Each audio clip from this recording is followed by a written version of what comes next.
Do you want me to? We are going to begin the funeral service for Mr. Leslie Irwin Hoffenberg. If you have a cell phone, I'd ask you kindly to place it in the silent mode or turn it completely off at this time. I would also like to welcome everybody via live stream. On behalf of the family, thank you for attending. Services will be conducted by Rabbi Jeffrey Weil of Ezra Habanim, the Niles Township Jewish Congregation in Skokie.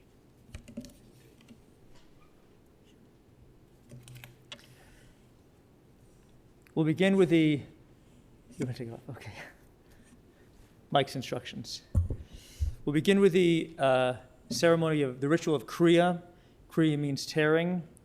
And so Steve and Mike, who are the official halachic mourners, I ask you to rise at this time and you recite the blessing, acknowledging God, blessing God as the Dayan Ha'emet, the judge of truth. In the Bible, when something calamitous would happen or something shocking or sad, our biblical forebears they'd really do two things. They would tear their garments, in a sense, exposing their wounded, vulnerable hearts, and they'd also, in the biblical idiom, raise their voices. They would cry. And so this is a time for tearing and for weeping. And so please recite the following blessing after me. Baruch atah Adonai Eloheinu melech haolam.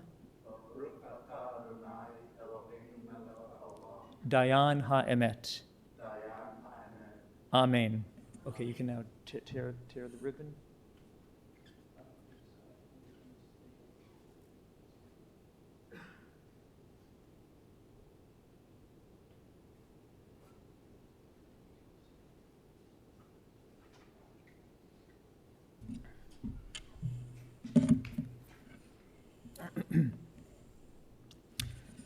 Adonai ma Adam fateda ehu, ben enosh vatechashvehu, Adam lehevel dama, yamav kitzel over, baboki atzitz v'chalaf le'erev yimalel v'yavesh. Tashev enosh adaka v'tomer shuvu v'nei Adam. These are the words of the psalmist saying, Adonai, eternal God, what are you that you have regard for us? What are we that you have regard for us? What are we that you even are mindful of us? We are mortals. We are just a breath. Our days a passing shadow. We come and go like grass, which in the morning it shoots up and is renewed, and in the evening of all of our lives it fades and withers. God, you cause all of us to return unto dust, saying, Shuvu v'nei Adam, return, O mortal ones. Would that we were wise, and would that we understood whither we go from here, for when we die we carry nothing with us, not our glory, not our riches.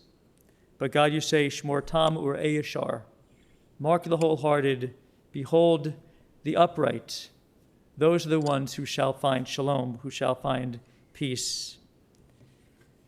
Friends, we gather today to remember one who was wholehearted, and he was upright, and he was very much his own person. He was unique. Les Hoffenberg. Ashrei ha'ish asher lo halach be'atzat risha'im, u'v'derech chata'im lo amad, u'v'moshav leitzim lo yeshav, ki im b'torat Adonai chefetzo, u'v'torato yehiyeh yomam v'layla. Happy are those who have not followed the counsel of the wicked, or taken the path of sinners, or joined the company of the insolent. Rather, the teaching of God is their delight, and they study that teaching day and night. They are like a tree planted beside Pilgei Mayim, beside streams of water, that yields its fruit in season. Its foliage never fades. Its fruit flourishes. You'll find in the inside panel of our handouts the 23rd Psalm. Our scriptures have something to say for all the times of our lives, really the times of joy and the times of sadness as well. And of course, the 23rd Psalm we say at this time. I'll read it first in Hebrew, then we can read it together in English. Adonai ro'i lo exar, binot desha yarbitzeni, amei menuchoti nahaleni nafshi shovev. Yancheni v'ma'agleit tzedek l'ma'an shemo. Gam ki elech b'geit salmavet lo irara, ki yata imadi. Shivtecha mishantecha chema yinachumuni. Ta'aroch lefanai shulchan neged tzorai, tishanta v'shemen roshi, kosi revaya. Ach tov v'chesed yirtefuni kol yemei chaya, v'shavti b'veit Adonai la'orech yamim. Together. The Lord is my shepherd, I shall not want. He maketh me to lie down in green pastures.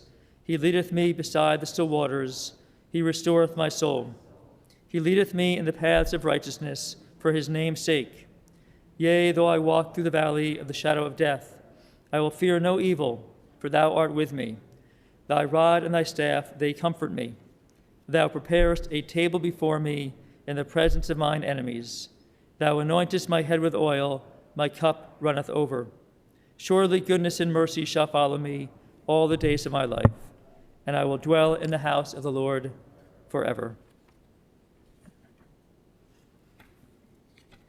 The third chapter of Kohelet stands for this idea that is sometimes difficult for us to accept in life, which is that everything is happening in a planned way, that there is a time for everything, for the good things and for the negative things that happen in our lives. And that really is sometimes a very challenging idea. But our tradition guides us or nudges us in that direction, that everything has its season. L'kol zman ve'et l'chol chefetz tachat hashamayim, et laledet ve'et lamut, et lata'at ve'et la'akor natua, et lifrot ve'et livnot, et livkot ve'et lizchok, et svod ve'et rakod. For everything there is a season, a time for every purpose under heaven, a time to be born and a time to die, a time to plant and a time to uproot that which is planted, a time to tear down, a time to build up, a time to weep and a time to laugh, a time to grieve and a time to dance, a time to throw stones and a time when we gather stones together, a time to embrace, a time when we must refrain from our embraces, a time to seek, a time to lose, a time to keep and a time to discard, a time to tear and a time to sow, a time for silence and a time to speak. And so this is an appropriate time to speak words in tribute and memory in honor of the life of Les Hoffenberg. Our figures in the Bible, our biblical forebears, and then after them our rabbinic or Talmudic sages and all the teachers that we know that came after them as well over the course of centuries. They were a wildly diverse group. Sometimes I think we see them in certain ways, certain stereotypes, but they defied stereotypes. They were all very much their own men and women. Some were legalists, some were poets, some were rationalists, some mystics, some stern, some abundantly joyful. Abraham was austere, but he was generous. Rebecca was generous, but she was sneaky. Joseph, self-centered, but faithful. Saul suffered internally. David, complex. Later, Rabbi Eliezer was brilliant but unyielding. Levi Yitzchak, which is Les's Hebrew name, was a zealous defender of her people before God. And then there was Rabbi Zusia. Rabbi Zusia was meek, a Hasidic Rebbe, meek but famously self-aware, as is known from a well-known story about him. Zusia is weeping, he is dying, and he is weeping, and his students try to console Zusia. They say, "Teacher, don't you know that you were as great as Moses, as righteous as Moses, and when you get to the gates, the angels on high will judge you favorably because you are Zusia, and you are as great as Moses, or nearly as great as Moses." And Zusia answers, "I'm not concerned that the heavenly angels, when I get to heaven, I'm not concerned that they're going to say to me or ask me, 'Zusia, why were you not absolutely as great as Moshe, as Moses?' No, when I get to heaven, I'm nervous that they're going to ask me, 'Zusia, why were you not as great as Zusia?' In other words, why were you not more like yourself, the self that you were meant to be. It is a fundamental Jewish idea that God places or imprints a stamp on every single one of us. And each stamp is unlike any other stamp. It's just a beautiful idea. No two stamps, in other words, no two human beings, are exactly the same.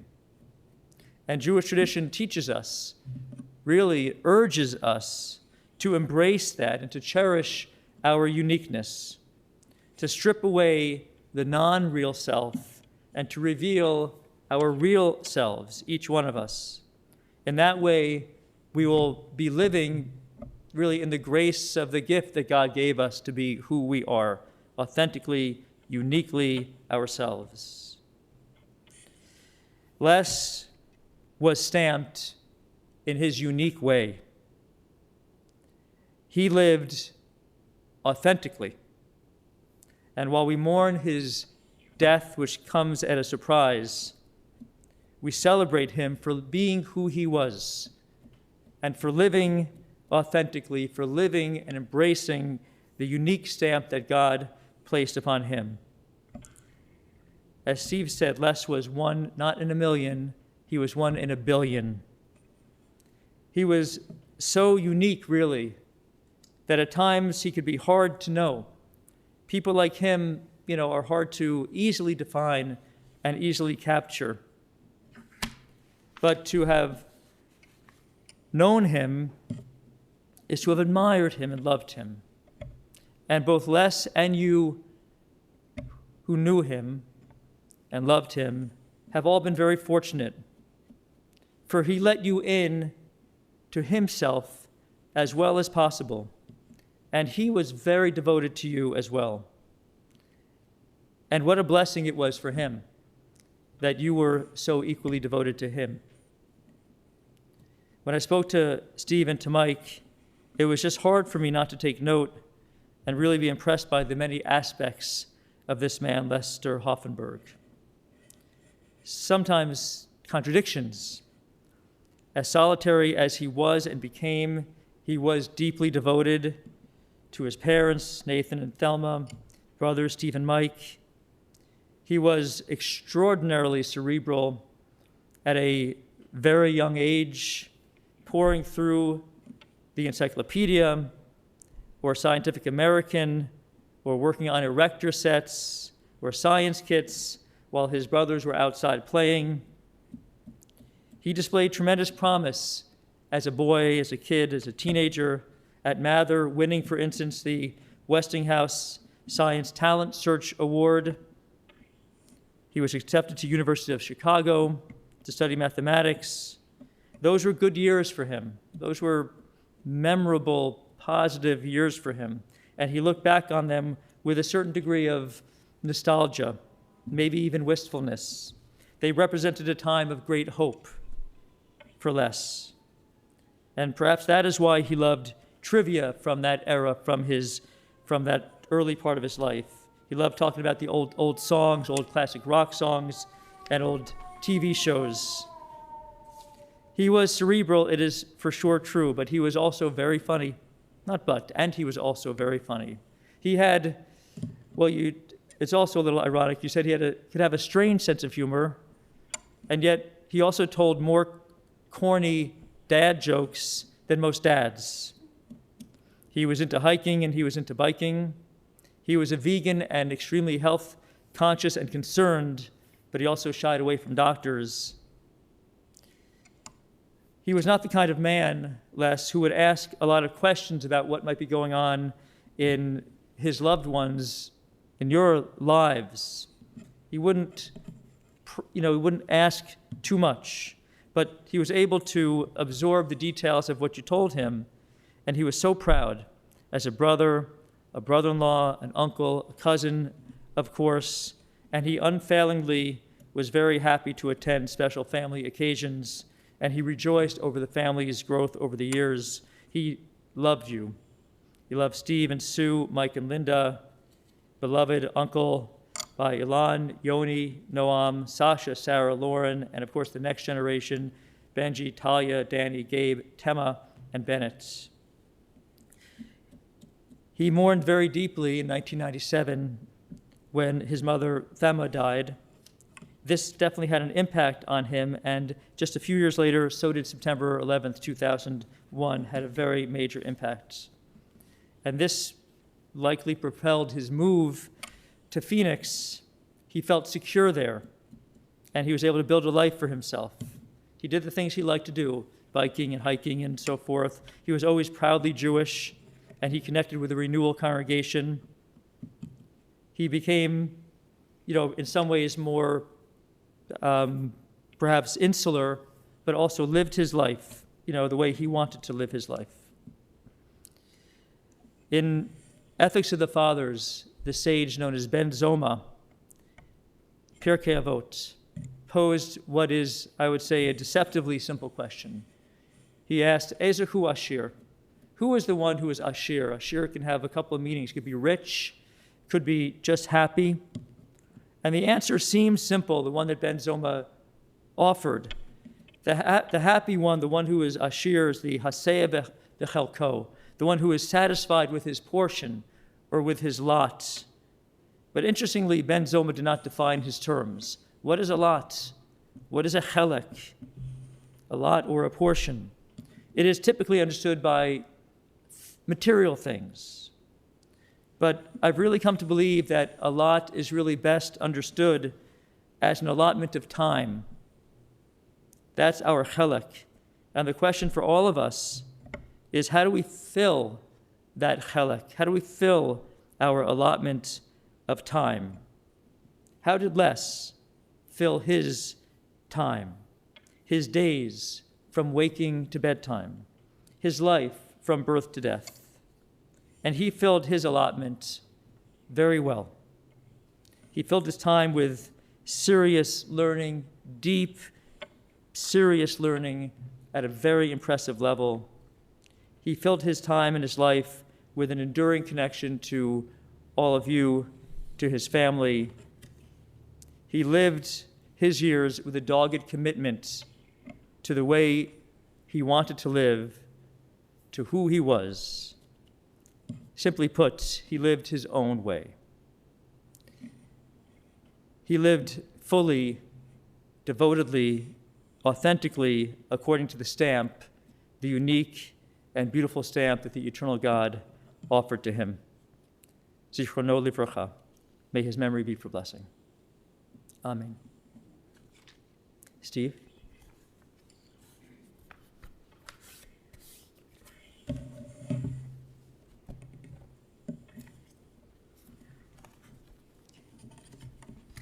Thank you.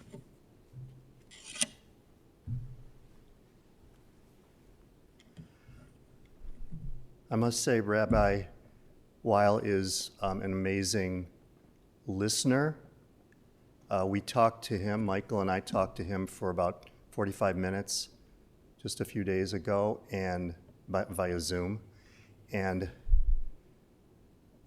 it's amazing he could, in that short time, capture how well, how we knew through Michael's lens and through my lens, Les was unique, and he said it very well. Unique is, never met anybody, honestly, even remotely like Les. And I think about how happy, and I've spoken to the nephews and the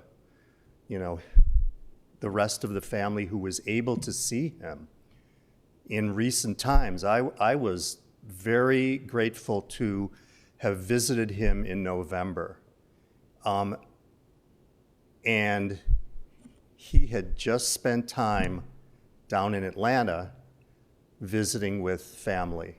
It was a lovely thing that we all got to do that. Also that he was speaking with Sue and I, with Michael and Linda, with Renee and Bernie. He was speaking with us every day from when he started to feel ill. And also, just to let you know, when I visited him in November, he didn't seem ill. He had a very strong view of what it meant to die and what it would be afterward. He told me this. We talked about this on occasion. He knew that there was life after death. He spoke about it. I wish I had more faith in that. I don't know. I'm a confirmed agnostic in that way.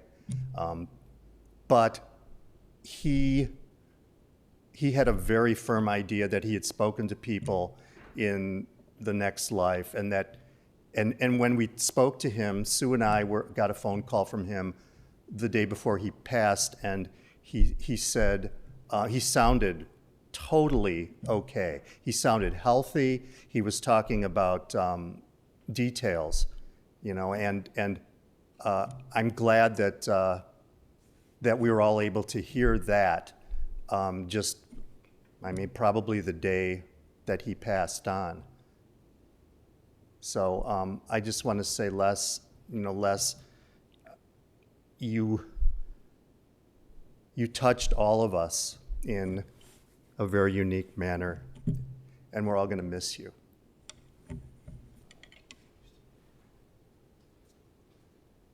Thank you so much, Steve. Mike.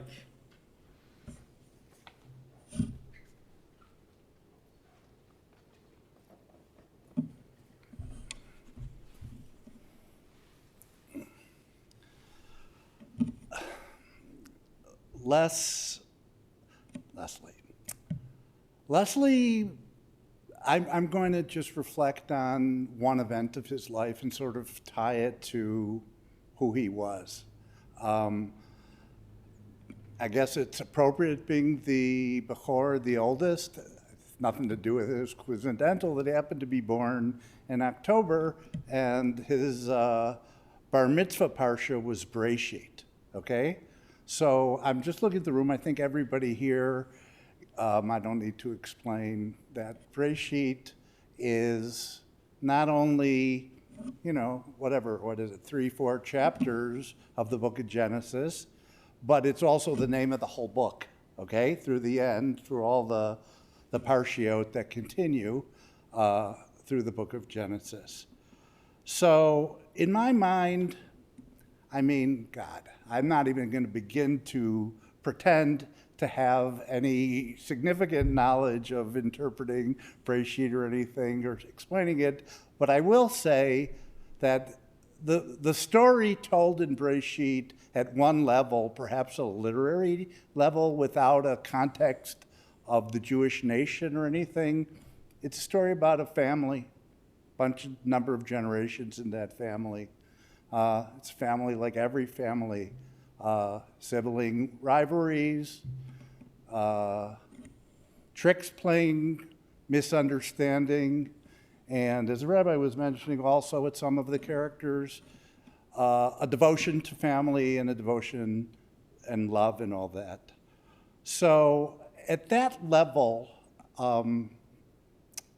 that's Leslie. Leslie had a complete and total, without any conditions, unconditional, that's the word, unconditional devotion to his family.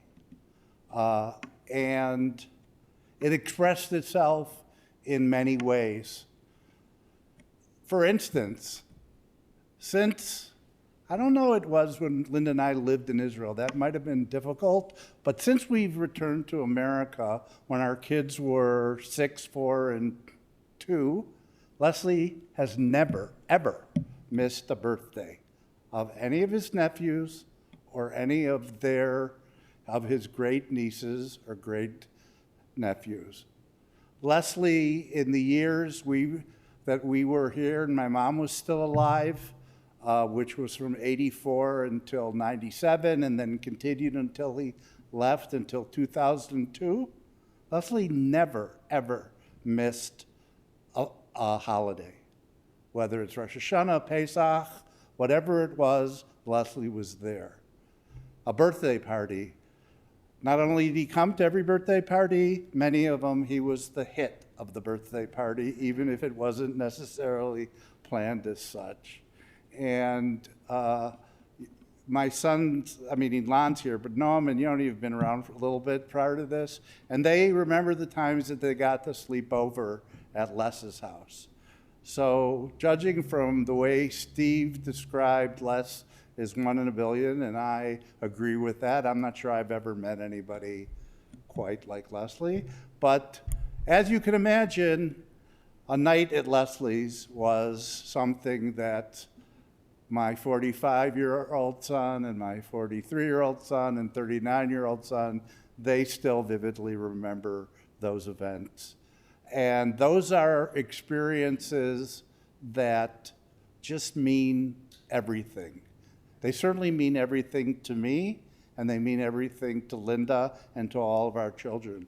But Leslie went beyond our family. Leslie was the bridge to the cousins on both my mother's side and my father's side. I think there maybe we get into also the intricacies of cousins and moving away and not being here and all that. But Leslie was so close with Renee and Bernie. Renee was like a big sister to Les that he'd never had. Renee was here.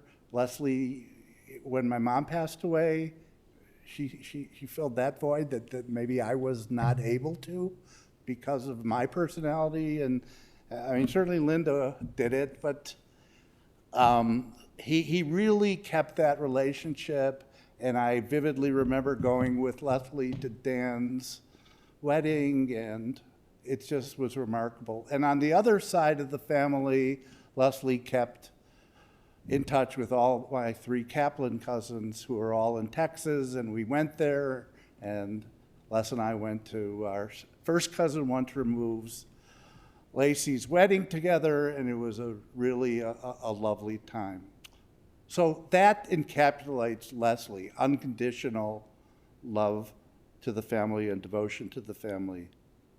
But there's another level of the story of Breshit, which that family that I referred to, it's the preface to the story of the Jewish people. Okay. And there's that quote, Linda gave it to me, and I obviously don't remember, about Abraham seeing the stars, and just from generation to generation. And mainly due to some encouragement, or perhaps entirely, I don't know the dynamic, but together with encouragement from my cousin Renee, Leslie delved into the genealogy of the Hoffenbergs. And as was mentioned, he had a brilliant mind. And when he took it upon himself to delve into something, he got into it, and he got into the weeds, as they say. He signed up for Ancestry and the U2Me, the DNA thing, and he would connect all these things. So here's a couple of the account, and I'll also say, on a personal level, he liked to talk about it a lot. And again, patience is not necessarily my greatest virtue or attribute, and sometimes I would say, okay, enough with the third cousin 5 times removed. It's interesting, but, we probably have tens of thousands of 4th and 5th cousins out there. But the truth of the matter is, Leslie has given us, his family, this enormous gift. Okay? 2 examples, and then I will finish up. The most significant, it happens to be, for some reason, he focused on one particular branch, the Smolenskis. The Smolenskis, as we knew them, and then we found out that they were also referred to as the Smolenskas.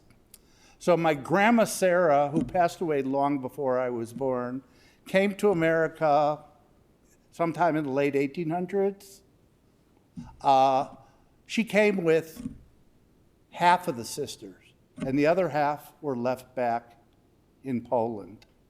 And the truth of the matter is, at least at our generation, we were close with the descendants from the sisters that made it to America, but we really didn't know anything about what happened to those sisters. And Leslie not only discovered about them, he discovered real people who are second cousins, who he and Renee's family have gotten to know. They're the descendants of Mania Smolenska, and their daughters and their grandchildren are now significant parts of Renee's family, and they knew Leslie, and that is a treasure. And then the last thing I'll say, just to exemplify the extent that what he did here, he recently, about a month ago, through some connection, I won't even try to say exactly who it was, obtained pictures of Baruch and Riva Smolensky, right? Our great-grandparents. And when he posted it, we have a little group of the descendants of, he wrote, this is how much it meant to him. He said, I hit the mother lode. I'm in seventh heaven. This is amazing. He called our great-great-grandmother, who my cousin Renee is named after, the queen bee. I found her. And it brought him so much joy.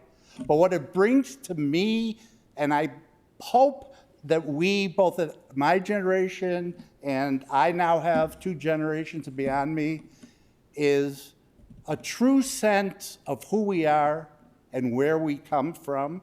And we come from very strong Eastern European Jewish roots. He recognized that. He provided us that context. And he didn't judge anybody, nor should I. I don't believe we should judge anybody in terms of their choices of who they marry, how they live their lives, but to give us that gift of an understanding of who we are and where we came from. And in today's world, to realize how lucky we are sitting here in Skokie, Illinois, and not in some shelter in Odessa is a big, big part of who we are and understanding. And Leslie has made it very personal for our family. I already miss him a bunch. I had to go there. It was difficult and deal with some things. But I will be forever grateful to Leslie, for his devotion to our family, for the love he had, and for the gifts he's given all of us.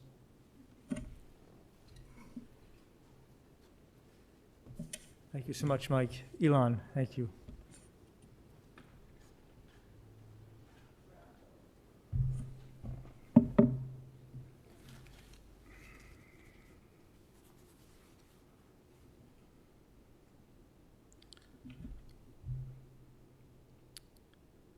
We'll go to Toys R Us, but on the way we'll visit Grandma Ruth.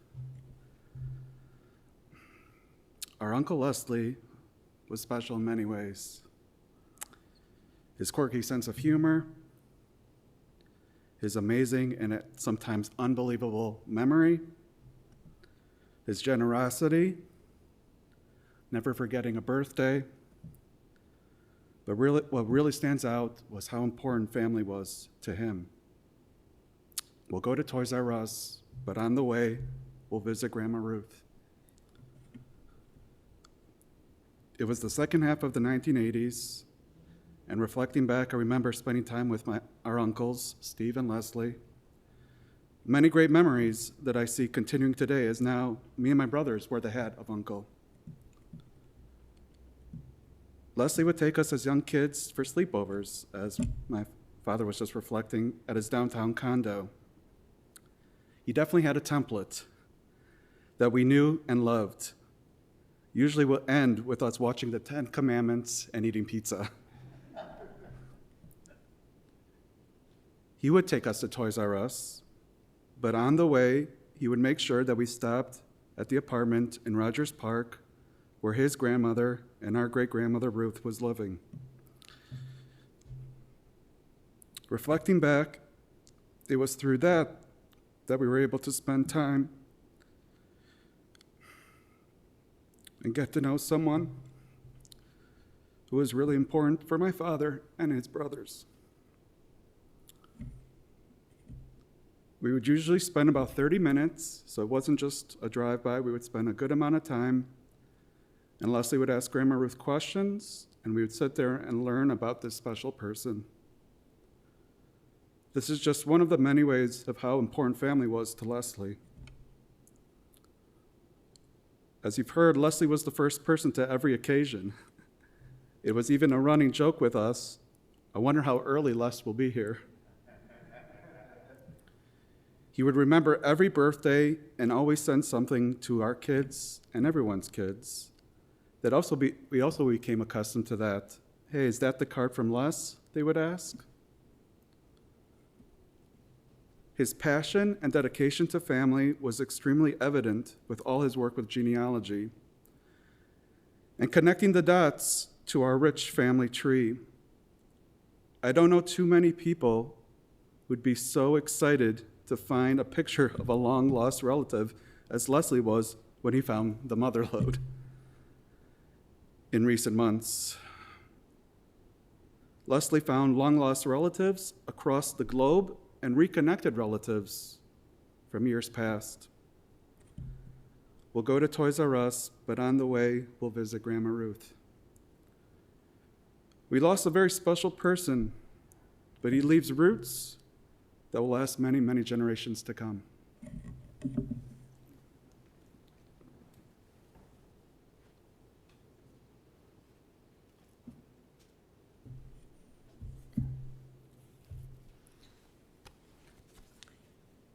Steve, Mike, Elon, thank you so much. Beautiful words, really.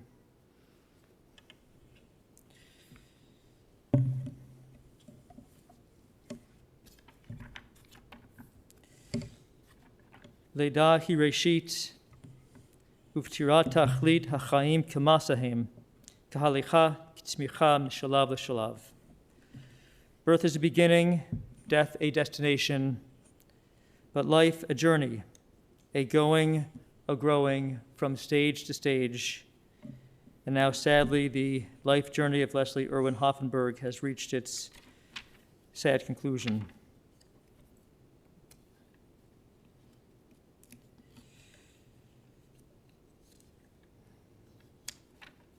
And so, O God, into your care we entrust the spirit of Leslie Hoffenberg, for you keep faith with your children in death as in life.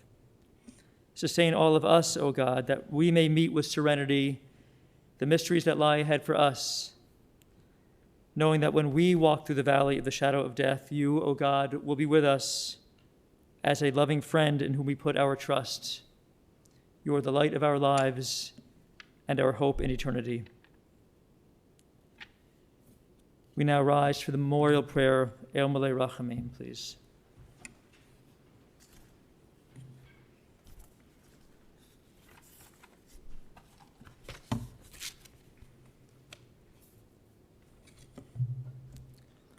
El Malei Rachamim, Shochein Bamromim, Hamitzei Menucha Nechona Tachat Kanfei Hashchina, Im Kedoshim V'Tohorim, Kezoha Harakia Masirim, Et Nishmat Levi Yitzchak Ben Nachum V'Tema, Shahalach Le'olamo.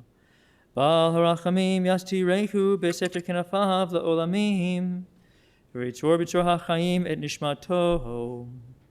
Adonai Hu Nachalato, V'Yanuach B'Shalom, Al Mishkavo, V'Nomar. Amen. Compassionate God, eternal Spirit of the universe, grant perfect rest in your sheltering presence with the holy and the pure who shine like the glow of the heavens to Leslie Irwin Hoffenberg, who has entered eternity. O God of mercy, let him find refuge in your eternal presence and within the shadow of your wings. Let his soul be bound up in the bond of everlasting life.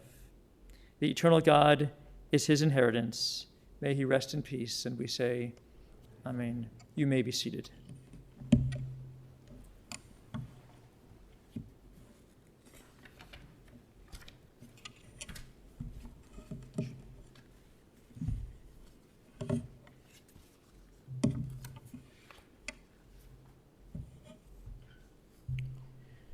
This does conclude the service at the chapel.